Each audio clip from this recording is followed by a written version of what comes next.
Hey guys, we at the Mississippi 36th annual race car extravaganza here in Jackson, Mississippi. Man, I just kind of been going crazy walking around looking at these cars, but it's a real good turnout. Kai Kelly got Jing-a-Lang over there, walking around, got this, look at this. I mean, this 32 coupe, and they got some nice cars here. It's more race car oriented, but they got some other cars here to hold their own. I mean, it's really a good show to come to. They have it every January, and say this is 36 years. But with the Bank Plus, I think puts it on. They put a lot of money out and help our sport. This is the first time I'd even been to this building. I wish I knew how many cars was in here, but there's more than I've had a chance to look at in about 3 hours. So around 175. About 175 cars. So that's a good turnout. So far, I've been around it about twice, and I can't put my finger on one certain car I like. So I might make a couple more rounds and see what we can find. But hope y'all watch this video that these guys are putting together. It's going to be well worth the time to see it. But that's just showing the walks on the machine. And you see that manifold yonder.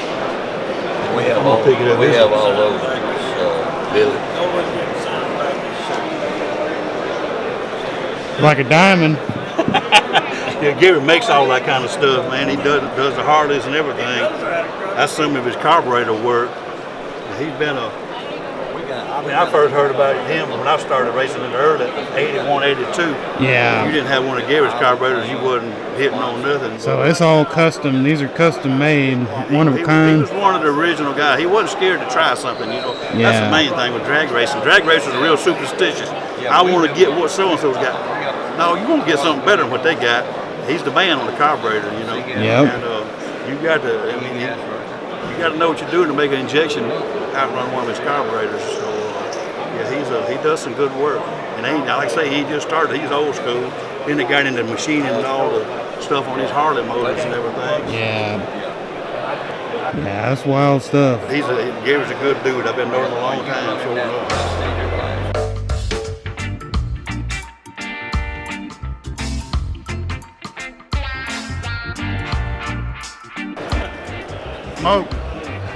Smoke. What you trying to spin the wheel, man? What you get, Ronnie? Oh, man.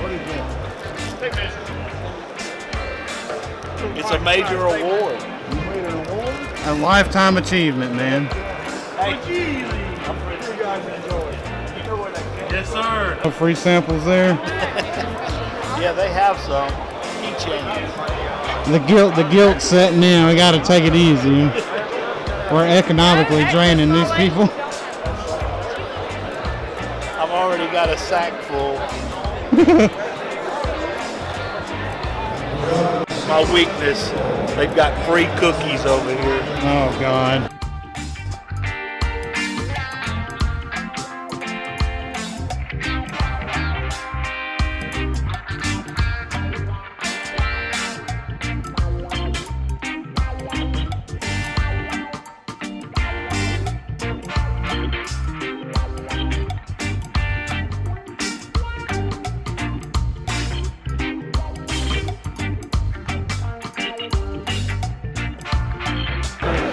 we're going to get him a damn street sign, a little green, white letter street sign to put up at the end of his driveway, Summer Street.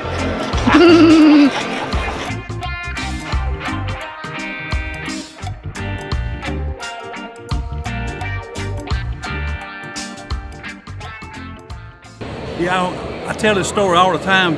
When I was younger, growing up hot rods, there was an older fella in town, Charles Warmer.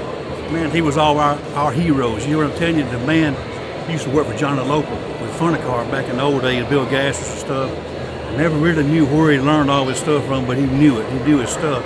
Anyway, his shop was just all kind of stuff in the shop. You wouldn't believe it, like a museum, but he had this old blower, a Laughlin Blower up on the shelf. So I'm gonna get this blower. What, 30 years? I tried getting this blower from him. I never could get it when Mr. Charles died a couple years ago. So I come up here to the race car extravaganza in Jackson. Here it is. This is the dang blower. This is my buddy Roger Harris from down there. He moved up to Vicksburg. You in Vicksburg now, right? See, I threw that guilt trip on Mr. Womack. I was a kid when I looked at it. See, Tommy's a lot older than me. And I was a kid from Macomb. And I told Mr. Charlie way back when I was about 15, I saw you pull that old blower out of a cardboard box with newspaper and plastic. It's brand new stuff, wasn't it? It's all new. It was brand new, and I told him, I said, Mr. Charlie, if you ever get rid of that, I'd like to have a shot at it. And 30 years later, he called me and said he was getting rid of all his he said, I'm too old to fool with this stuff, and I'm getting rid of my hot rod stuff. You still want that old blower? You told me a long time ago you wanted a shot at it. I said, yes, sir, I do.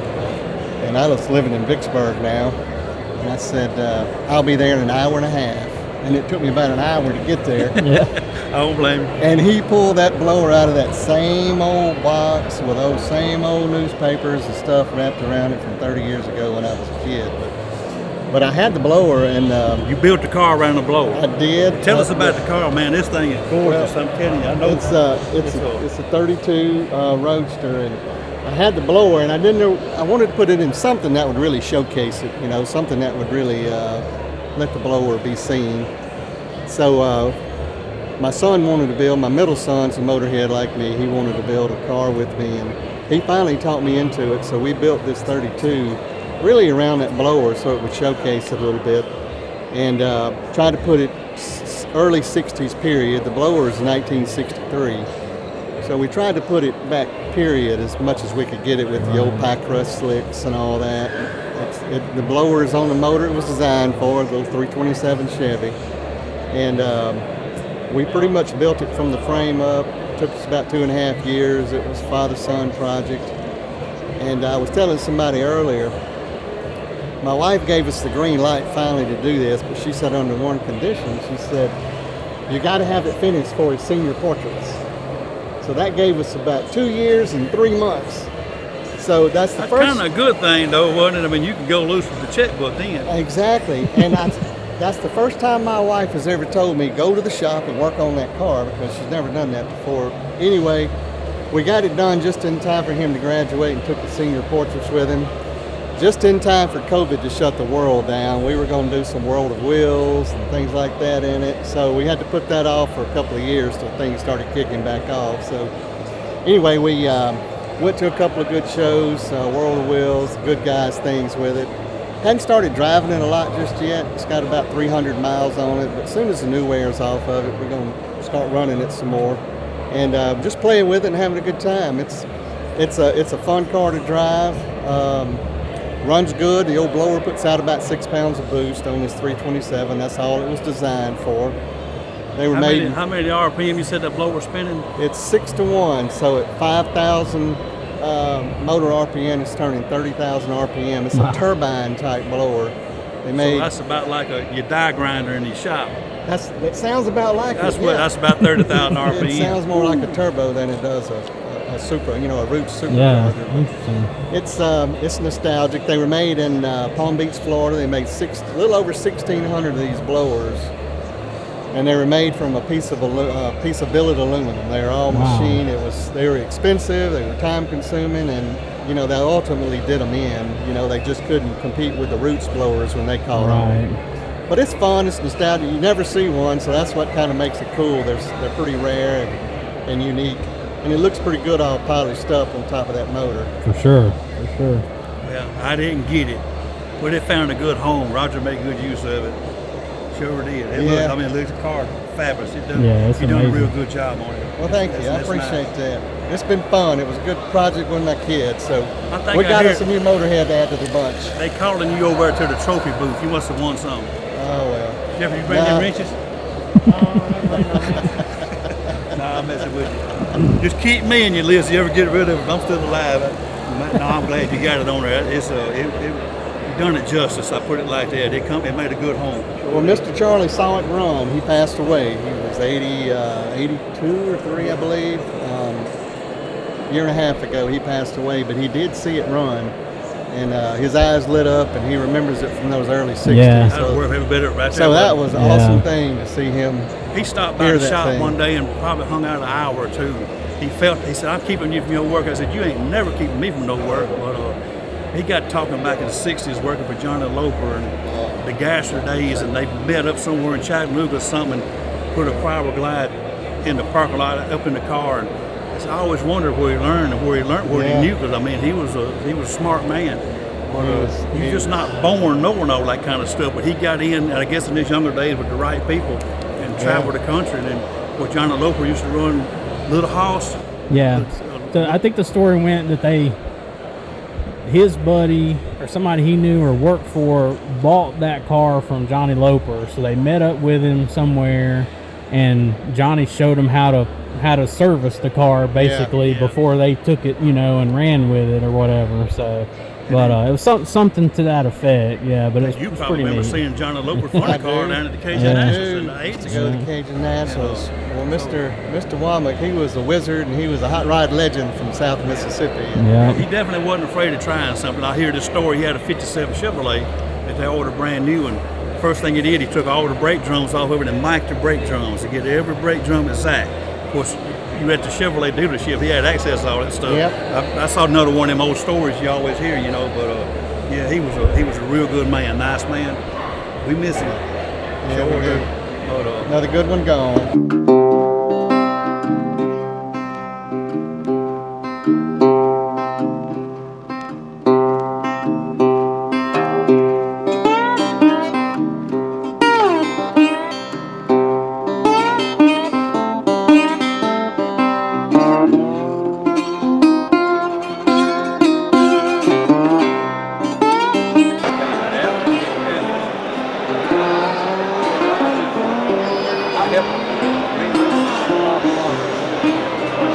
Looking under cars. All right, so we hunting for Bryant right now. We lost him. Silver alert.